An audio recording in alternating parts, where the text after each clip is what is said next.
Bien, bonjour à tous. Aujourd'hui donc nouvelle vidéo pour les astuces et les conseils pour la création d'entreprise. Comme vous pouvez le constater, aujourd'hui donc nous sommes à Paris. On sera ensuite à Montpellier et à Lille, et ensuite on va aller à Bruxelles rencontrer les responsables et les acteurs locaux pour le développement économique et les créations d'entreprises. Toujours sur l'emploi, le programme européen. Donc derrière moi, comme vous pouvez voir, je suis donc au Trocadéro. Et donc un lieu mythique pour les touristes. Qui dit touriste dit aussi développement économique, parce que le tourisme il vient aussi pour dépenser, pour consommer. Et quand on dit dépenser et consommer, on dit aussi économie. Donc plein de petits jobs autour de la Tour Eiffel, depuis les marchands de glace jusqu'aux marchands de souvenirs. Je vous dis donc à bientôt à l'île de la Réunion, ou peut-être à bientôt à la Défense tout à l'heure, et Montpellier, et on va terminer donc ce parcours avec dans le salon de la micro-entreprise, en passant avant par l'Union européenne à Bruxelles. A bientôt mes chers amis pour d'autres conseils sur les astuces, sur l'emploi, sur le développement de la création d'entreprise, sur la création des petites et moyennes entreprises, la création de votre business. Donc soyez entrepreneurs et soyez libres.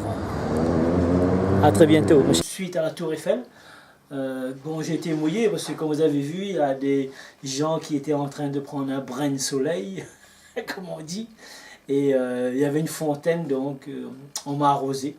Et donc c'est pour ça que j'ai mis la coiffe en épi, la coiffe en crête de coq. Donc c'est un vieux loup transformé en jeune coq. Donc aujourd'hui, eh ben, vous voyez, juste après la Tour Eiffel, Gustave Eiffel était un pionnier. Comme Bill Gates, parce que c'était un grand rêveur, un grand visionnaire. Parce que avant de construire cette tour de 7300 tonnes de ferraille et de vis et de boulons, et 18 000 poutrelles transportées de Levallois-Perret jusqu'à la place de la Tour Eiffel, en charrue. Hein. Donc, je vous dis tout ça, il n'y avait pas encore le métro, c'était en 1889, donc ça fait 120 ans. Donc aujourd'hui la Tour Eiffel se nomme la Dame de Fer, et Gustave Eiffel, qui était architecte, avec son collègue architecte qui a fait la Statue de la Liberté, à New York. Donc ils ont su construire ce très grand monument, cette œuvre architecturale. À l'époque, c'était pas quelque chose de très facile. Il a dû faire des conférences pour faire la promotion de sa tour. Et sa tour, aujourd'hui, Paris sans la Tour Eiffel, ça n'existe pas. Hein. Alors Paris sans la Tour Eiffel, c'est chaque année 7 millions de visiteurs, de tourisme. Quand je vous ai parlé tout à l'heure qu'autour de la Tour Eiffel, il y a un énorme business. Il y a des marchands de glace, des marchands de souvenirs, des marchands de boissons. À l'intérieur de la Tour Eiffel, il y a plusieurs restaurants, il y a des boutiques de souvenirs. C'est un chiffre colossal, un chiffre d'affaires colossal qui se fait autour et dans la Tour Eiffel. Hein. Donc c'est vraiment quelqu'un qui a su avoir la vision, puisque pour sa création, vraiment, Gustave Eiffel était un homme puissant. Construire un bâtiment en 1889, 300 mètres de haut, ça a été construit en 2 ans, donc le plus rapidement possible. À cette époque-là, hein, il n'y avait pas plus rapide que lui.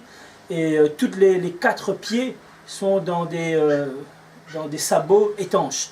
Parce que figurez-vous que en plus de toutes les difficultés qu'il y a eu, que le terrain était marécageux. Alors quand la Seine débordait, donc le terrain était instable. Donc ils ont dû penser, réfléchir pour pouvoir mettre des socles étanches sur les 4 pieds de la tour Eiffel. Et pour contrer le vent, eh bien, il y a les arches en fait, des 4 pieds qui permettent de lutter contre le vent. Ce qu'on ne sait pas forcément. Mais vous savez, en 120 ans, s'il a su résister à tous les vents et à toutes les tempêtes, c'est que Gustave Eiffel a dû travailler fortement sur ce projet. Il était propriétaire pendant 20 ans et ensuite la concession a été cédée pour la mairie de Paris. Donc voilà, quelques mots sur la tour Eiffel. Et voilà, vous voyez, hein, c'est quelque chose de très très important d'être visionnaire. Comme je vous ai conseillé à chaque fois, soyez des visionnaires, soyez des leaders actifs. Soyez des Bill Gates, soyez des Gustave Eiffel, soyez des Walter Disney, soyez tous les hommes qui ont construit le monde. Parce que si eux, ils ont pu le faire, ben vous aussi, vous pouvez le faire. Il n'y a pas de raison. Donc maintenant, il s'agit vraiment de réfléchir, de cogiter. Et je vous dis, bonne réflexion, réfléchissez de qu'est-ce que vous voulez faire de votre vie. Moi, je sais que je suis là pour vous aider. Je veux aussi réaliser énormément de grandes personnes, de grands génies comme vous, qui êtes en train de regarder cette vidéo-là. Aujourd'hui, vous allez peut-être être le prochain Bill Gates, le prochain Gustave Eiffel, je ne sais pas. Et bien dans tous les cas, l'avenir nous dira. Et ce que moi j'ai envie, vraiment, c'est de réaliser, de pousser les gens à être des génies. Comme ça, les gens vont savoir, notre tonton Polo, mon tonton Polo, c'est lui qui m'a aidé à me propulser, à me projeter vers l'avant. Donc, je vous dis à très bientôt. Et je vous serre la main. Je vous dis ciao. Si vous avez aimé la vidéo, n'oubliez pas, cliquez j'aime et abonnez-vous. Passez le message à votre voisin. Donc, partagez. Le seul moyen de pouvoir avoir du succès, c'est de partager. Si on aime, on partage. Voilà. Si on aime, on ne compte pas. Alors, qu'est-ce qu'on fait? On partage. Allez, à très bientôt, mes chers amis. Ciao.